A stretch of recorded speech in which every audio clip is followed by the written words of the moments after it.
Mady Bourchiaga, hospitalisée d'urgence. L'influenceuse brise le silence sur son état de santé. C'est une vidéo qui a bouleversé les internautes. Mady Bourchiaga est apparue affaiblie, perfusion au bras, visiblement épuisée après plusieurs jours passés aux urgences. L'influenceuse, connue pour partager sa vie de rêve à Dubaï avec Benjamin Samat et leur petit garçon Andrea, vit actuellement une période très difficile. Tout a commencé par de violentes douleurs abdominales apparues il y a une semaine. Malgré plusieurs passages en utilisant passage à l'hôpital, les médecins n'ont pas réussi à établir un diagnostic clair. Mady expliquait « J'ai mal au ventre depuis des jours, c'est insupportable. Je veux juste savoir ce que j'ai. » Des scanners, bilans et traitements se sont enchaînés, sans résultat concluant. Son mari Benjamin Samat a lui aussi pris la parole, racontant les longues nuits passées à ses côtés à l'hôpital. « Mady ne va pas bien, encore une nuit aux urgences. On reste sous surveillance. » Le couple, d'habitude si rayonnant, montre un visage bien plus fragile, ce qui a profondément touché leurs abonnés. De retour chez elle après plusieurs jours d'examen, Mady s'est confiée à cœur ouvert. « J'en peux plus. J'ai tout fait, mais la douleur ne veut pas partir. Je vais devoir faire une endoscopie. » Elle précise qu'elle garde espoir, même si la fatigue et l'inquiétude se font ressentir. Sur les réseaux, ses fans lui ont envoyé une vague de soutien. « Courage Mady, on pense fort à toi. Repose-toi avant tout. » Pour l'heure, la jeune maman se repose, décidée à prendre soin d'elle et à trouver enfin les causes de ses douleurs mystérieuses. J'espère que vous allez bien. Juste pour vous donner un petit peu des nouvelles, déjà merci beaucoup pour tous vos messages. Ça fait une semaine que j'enchaîne les urgences. J'en peux plus. Voilà, je suis épuisée. Je vous dis la vérité, je suis fatiguée.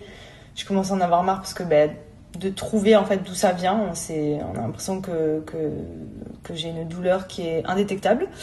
En gros, pour vous résumer rapidement, donc ça a commencé un petit peu avant le week-end dernier, mais le week-end dernier, le samedi soir, quand on est sorti manger au restaurant, j'ai eu une crise en pleine soirée. Je suis partie aux urgences, une douleur vraiment qui est située à ce niveau-là, vraiment comme un coup de poignard qui me diffuse aussi dans le dos, genre vraiment comme si on me transperçait. Et ça pendant des heures. Donc aux urgences, ils m'avaient donné un calmant. Les urgences où j'ai été, je sais pas ce qu'ils m'avaient donné. J'ai parlé aux oiseaux, mais ça m'avait vraiment fait du bien. J'avais plus du tout de douleur. Et ensuite, le lendemain, je suis rentrée à la maison avec un traitement, ça allait mieux pendant 2-3 jours. Et ensuite, le mercredi qui a suivi, rebelote la même douleur qui est revenue. Il faut savoir que la première fois où j'avais été, ils m'ont dit si vraiment la douleur revient, ne perdez pas 2 minutes, revenez aux urgences. Et je suis vraiment pas une chochotte. Et en plus, vraiment, j'ai des problèmes de constipation depuis que je suis toute petite. Donc, je suis tout le temps ballonnée. J'ai tout le temps l'habitude de vivre avec une gêne au niveau du ventre. Donc là, vraiment, c'est pour vous dire, la douleur, elle était au-dessus du 10 sur 10. Genre, vraiment, on était loin. Donc, j'y suis allée. Et comme je sais que c'est une douleur qui vient et qui reste en moyenne 5 heures non-stop, je savais que pendant 5 heures, si j'avais pas des calmants, ça allait être insupportable. Donc, mercredi dernier, j'y suis retournée. La rebelote, ils m'ont refait une série d'examens, donc un scanner. En fait, tout est bon. Ils me disent, oui, vous avez juste plein de matière, entre guillemets, fécale dans votre côlon. Donc, c'est ce qui peut vous donner ces douleurs parce que ça doit se contracter à l'intérieur. Donc, il faut essayer d'éliminer un maximum, etc. Et il faut continuer à prendre le traitement que vous preniez et tout. Et là, par contre, si vraiment vous voyez que ça s'arrange pas, même en ayant un petit peu vidé ce qui se passe à l'intérieur, il faudra faire une endoscopie pour aller voir s'il n'y a pas un ulcère, une gastrite ou autre chose. Donc bref, je rentre à la maison, donc ils m'ont un peu soulagée avec les antidouleurs, etc. Ils m'ont juste ajouté un autre médicament pour je pense tout ce qui est gaz, etc. Donc bref, en fait la douleur elle vient vraiment de manière hyper forte, elle dure en moyenne 5 heures, à part quand je vais aux urgences et qu'ils arrivent à me soulager avec, ça peut durer un peu moins longtemps. Mais après en fait elle part d'un coup comme si j'avais rien eu et genre j'ai vraiment aucun autre symptôme et après je peux faire ma vie comme si de rien n'était. C'est pour ça que cette semaine j'étais aux urgences mais après je reprenais ma vie, puis j'étais aux urgences puis je reprenais ma vie et en fait c'est une douleur qui vient d'un coup et qui part. Bref, donc je rentre chez moi, je me dis clairement j'ai pas du tout envie de faire l'endoscopie et les médecins ici vraiment ils me repoussent au maximum cette chose-là, ils me font tous les scans et tout, et j'ai ma gastro-entérologue à moi qui me dit si la prochaine fois vous avez encore une douleur, que vous finissez aux urgences, vous leur demandez de vous faire un CT scan, c'est un scanner des organes au niveau des intestins, de l'abdomen, etc.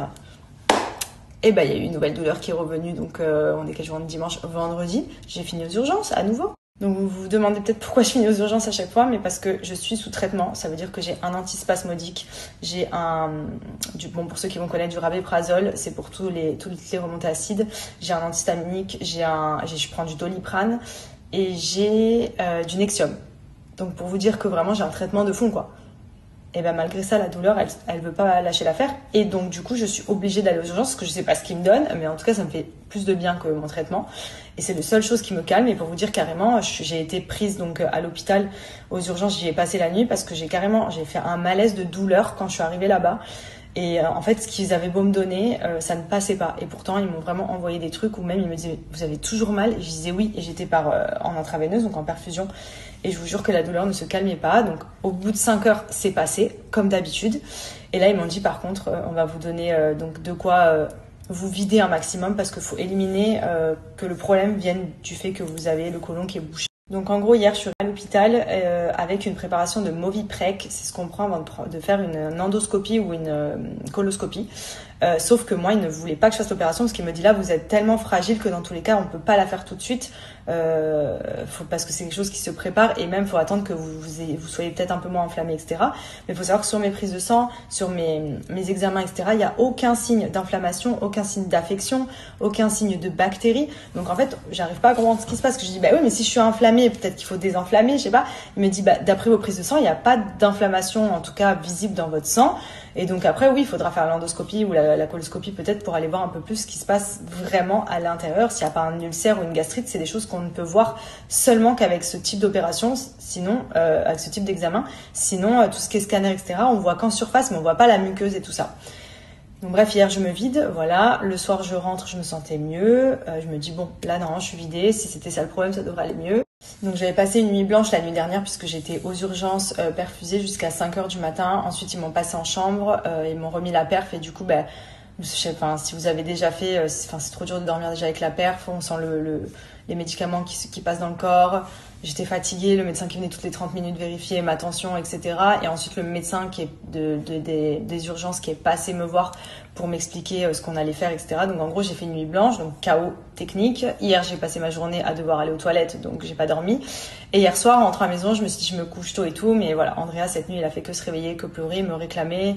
Il avait un peu de fièvre ce matin et il voulait pas que j'aille me coucher. Je lui disais tu restes avec papa, puis maman elle va se reposer, elle est fatiguée, elle a pas dormi depuis 2 jours. Il me disait non maman elle va pas faire dodo. Je disais d'accord.